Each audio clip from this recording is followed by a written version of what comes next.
Ciao, oggi sono a bordo di una Opel Insignia.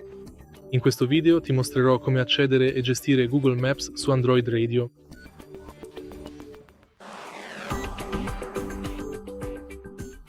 Per prima cosa, dai un'occhiata allo schermo e poi accedi a Maps. Assicurati che la tua auto sia connessa al Wi-Fi.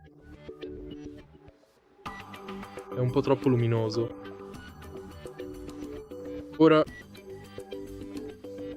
puoi inserire destinazioni, gestire il tuo account, imposta casa, imposta luogo di lavoro,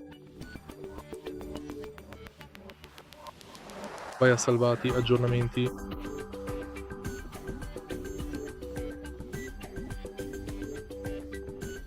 E questo è fondamentalmente tutto.